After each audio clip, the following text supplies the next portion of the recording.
हमारे सभी आंदोलनकारियों को, जिन्होंने राज्य निर्माण में अपना योगदान दिया, उनको समर्पित करता हूं। साथ ही खटीमा को साकी केंद्र की विशिष्ट सौगात देने के लिए मैं सभी खटीमा वासियों की ओर से, आप सब की ओर से आदरणीय प्रधानमंत्री श्री नरेंद्र मोदी जी और आदरणीय शिक्षा मंत्री धर्मेंद्र प्रधान जी का हृदय से आभार व्यक्त करता हूं।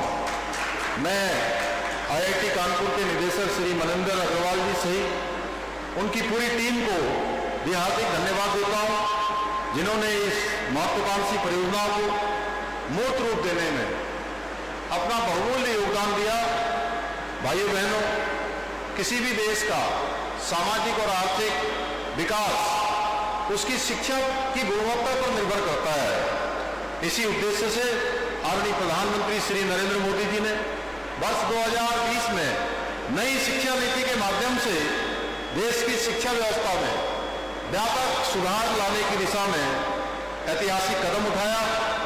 आज इसी नीति के माध्यम से विद्यार्थियों को रोजगारपरक शिक्षा के साथ साथ प्रतियोगी परीक्षाओं में सफलता प्राप्त करने में भी सहायता प्राप्त हो रही है। भाइयों बहनों, आदरणीय प्रधानमंत्री जी के दूरदर्शी नेतृत्व में देश के समस्त विद्यार्थियों की गुणवत्तापूर्ण शिक्षा और समान अवसर देने के उद्देश्य से वर्ष 2023 में साथी प्रोजेक्ट की शुरुआत की गई थी, जिसके माध्यम से IIT और IISc जैसे प्रतिष्ठित संस्थाओं के प्रोफेसर ऑनलाइन क्लासेज के द्वारा विद्यार्थियों को प्रतियोगी परीक्षाओं की तैयारियां करवा रहे हैं। आज ये project engineering, medical, banking, railway और क्लेट जैसी महत्वपूर्ण परीक्षाओं के लिए दूरस्थ क्षेत्रों और निर्धन परिवारों के विद्यार्थियों सहित अन्य सभी विद्यार्थियों का आगे बढ़ने के लिए उनका मार्गदर्शन कर रहा है।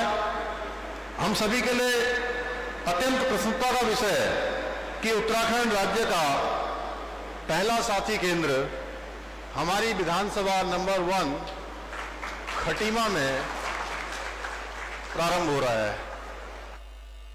अरे आप सबको खुशी नहीं हो रही है? ताली बजाइए जोर से। हेलो,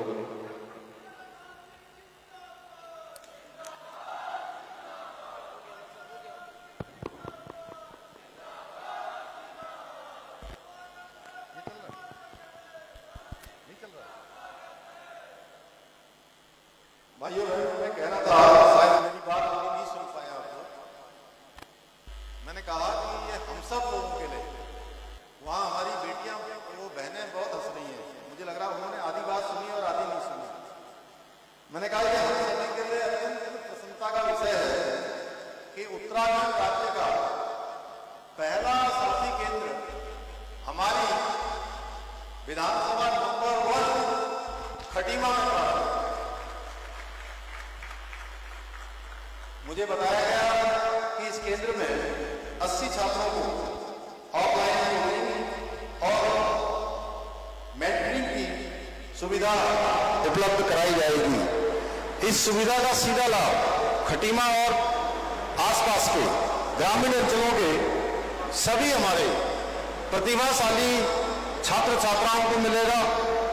अब उन्हें बड़े शहरों में जाकर कमरा नहीं लेना पड़ेगा, उनको आना जाना नहीं पड़ेगा, महंगी कोचिंग लेने की आवश्यकता नहीं पड़ेगी, बल्कि उन्हें अपने घर में ही रहकर अपने घर से, गांव से उच्च स्तरीय मार्गदर्शन, गुणवत्तापूर्ण शिक्षा सामग्री और अनुभवी मेंटर्स का सहयोग प्राप्त हो सकेगा। मुझे यह भी बताया गया कि देश भर में 15 लाख से अधिक विद्यार्थी प्रोजेक्ट साथी से अभी तक लाभान्वित हो चुके हैं। हमारे राज्य में भी अब तक लगभग 29,000 विद्यार्थी इस पहल का हिस्सा बन चुके हैं और पिछले वर्ष 500 से भी अधिक विद्यार्थियों ने इस प्लेटफॉर्म की मदद से विभिन्न परीक्षाओं में सफलता प्राप्त की है। भाइयों बहनों, आदरणीय प्रधानमंत्री जी के सहयोग और मार्गदर्शन से हमारी सरकार भी प्रदेश की शिक्षा व्यवस्था को और अधिक आधुनिक, व्यवहारिक और सुव्यवस्थित बनाने के लिए हर संभव कार्य कर रही है।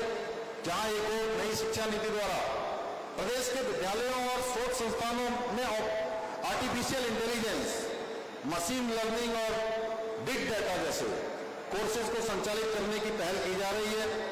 वही साइंस सिटी, एस्ट्रो पार्क आदि का निर्माण कर हम राज्य में साइंटिफिक रिसर्च को बढ़ावा देने की दिशा में भी कार्य कर रहे हैं। इसके साथ ही हम अपनी नीतियों और योजनाओं के माध्यम से राज्य में स्टार्टअप्स को प्रोत्साहित कर एक इकोसिस्टम विकसित करने का प्रयास कर रहे हैं, जहां हमारे युवा केवल नौकरी मांगने वाले न बने, बल्कि आने वाले समय में वो नौकरी देने वाले बने। इसके लिए उत्तराखंड के महाविद्यालयों में इंफ्रास्ट्रक्चर को मजबूत करने के साथ साथ 9 नए महाविद्यालयों की स्थापना करने की दिशा में भी कार्य किया जा रहा है। इसके साथ ही मुख्यमंत्री शोध प्रोत्साहन योजना, इसके माध्यम से राज्य के विश्वविद्यालयों और महाविद्यालयों में कार्यरत प्राध्यापकों को 18 लाख रुपए तक का शोध अनुसंधान प्रदान किया जा चुका है। इतना ही नहीं, उत्कृष्ट शोध पत्र प्रकाशन हेतु राज्य सरकार द्वारा प्रोत्साहन पुरस्कार भी प्रदान किया जा रहा है। इसके अलावा संघ लोक सेवा आयोग, एनडीए, सीडीएस एवं उसके समकक्ष लिखित परीक्षा पास करने वाले अभ्यर्थियों को साक्षात्कार की तैयारी हेतु 50,000 रुपए की वित्तीय सहायता भी प्रदान की जा रही है। युवा साथियों, आप लोगों में से बहुत सारे युवा आगे चलकर सरकारी नौकरी में जाने का सपना देख रहे होंगे। मैं आज आप सभी युवाओं से कहना चाहता हूं, आपकी मेहनत पर अब कोई नकल माफिया डाका नहीं डाल सकता है। आप सब जानते हैं, क्योंकि उत्तराखंड में देश का सबसे कड़ा नकल विरोधी कानून लागू है। आप सभी को याद होगा, पहले परीक्षाएं किस प्रकार होती थी। कोई परीक्षा होती थी और परीक्षा के तत्काल बाद ये होता था कि इसका पेपर लीक हो गया है, इसमें गड़बड़ी की शिकायत आ गई है, इसमें भ्रष्टाचार की शिकायत आ गई है, पेन ड्राइव से इसमें नकल हुई है, क्वेश्चन पेपर बाहर आ गया, क्वेश्चन बैंक लीक हो गया। इस प्रकार की अनेक प्रकार की शिकायतें आती थी। भाइयों बहनों, हमारे पास जैसे ही ये सूचना आई कि इस प्रकार से नकल माफिया हमारे गरीब माता पिता के बेटे बेटियों के कैरियर को खराब करने का काम करते हैं, उनके साथ अन्याय करते हैं, उनके हक पर डाका डालते हैं, हमने ये संकल्प लिया कि अब हम इस अपराध को आगे नहीं बढ़ने देंगे और हमने नकल माफिया की कमर तोड़ने का काम किया। 100 से ज्यादा नकल माफियाओं को जेल की सलाखों के पीछे भेजा। आप सबको याद होगा, जब हमने नकल माफियाओं पर कार्रवाई की तो कुछ नकल माफियाओं ने, जो बड़े बड़े नकल माफिया थे, उन्होंने हमारे युवाओं को बरगलाने का काम किया, छात्रों को, छात्राओं को अनेक प्रकार से गुमराह करने का प्रयास किया, उनको सड़क पर उतारने का काम किया, उन सब लोगों से तोड़फोड़ करने के लिए उनको उकसाया गया। लेकिन भाइयों बहनों, जहां नीति और नियत साफ हो तो फैब्रिकेटेड चीजें नहीं चलती हैं। हमारे नौजवान युवाओं को आज की डेट तक इस नए नकल कानून के आने के बाद 25,000 नौकरियां प्राप्त करने में उनको अभी तक सफलता प्राप्त हो गई है। मैं आप सभी से अपील करता हूं कि आप लोग इस साथी केंद्र को अपना सच्चा साथी मानकर इसका अधिकतम लाभ उठाएं, जो भी, और स्वयं भी उठाएं, अन्य लोगों को प्रेरित करें, आसपास जिनको भी, क्योंकि शिक्षा एक ऐसी व्यवस्था है, शिक्षा ऐसा संस्कार है, इसको जितना बढ़ाएंगे वो संस्कार से आविष्कार बन जाएगा और धीरे धीरे वो घर घर तक पहुंचेगा, हर एक की प्रगति का माध्यम बन जाएगा।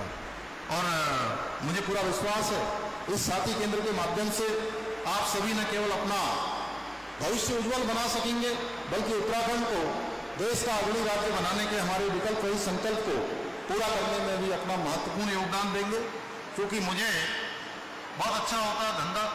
ये हॉल भी मैं विधायक रहते मुख्यमंत्री घोषणा में इस हॉल का निर्माण हुआ था, और आज 2 जगह पर आज मुझे बड़ा अच्छा लग रहा है। सवेरे से मैंने सोचा था कि आज ये भी कार्यक्रम नहीं हो पाएगा, और बल्कि मैं तो आदरणीय धन सिंह जी से मैं अनुरोध कर रहा था कि आज आप ही वहाँ उद्घाटन कर दीजिए, क्योंकि जल भराव बहुत हो गया है। मुझे अभी बनबसा, टनकपुर अनेक क्षेत्रों में जाना भी है, लेकिन आपने कहा कि नहीं आपको जरूर यहाँ आना है, और अच्छा हुआ मैं इतने सब लोगों से मिल पाया। तो मुझे अच्छा लग रहा है कि ये हॉल भी इतने काम आ रहा है। और इससे पहले मैं शहीद स्मारक पर गया था, तो मैंने वहाँ भी सोचा था, आज तो वहाँ कोई श्रद्धांजलि सभा नहीं हो पाएगी, लेकिन वहाँ जब मैं पहुँचा तो मैंने देखा कि हमारे रामू भाई ने, मैंने तो घोषणा करी थी, रामू भाई ने जो है उसको पूरा जो है सेट बनवा दिया, चारों तरफ से बैठने के लिए सारी व्यवस्था बना दी, और आसानी से हो गया। तो मैं आप सब लोगों को एक बार फिर से बहुत शुभकामनाएं देते हुए, और सभी हमारे छात्र छात्राओं के उज्जवल भविष्य की कामना करते हुए मैं अपनी बात को समाप्त करता हूं। मुझे पूरे कार्यक्रम में रहना था, लेकिन चूंकि आप सब जानते हैं इस समय आपदा की स्थिति है पूरे प्रदेश के अंदर, रेड अलर्ट और ऑरेंज अलर्ट पूरे राज्य के लिए जारी है। तो ये आप सब भी कहेंगे कि भाई ऐसे समय में हमें सभी आपदा पीड़ितों के साथ खड़ा होना चाहिए, वो मैं एक प्रयास कर रहा हूं। बाकी धन सिंह जी और आदरणीय सांसद जी और अन्य महानुभाव सभी आपके साथ रहेंगे। आप सभी का बहुत बहुत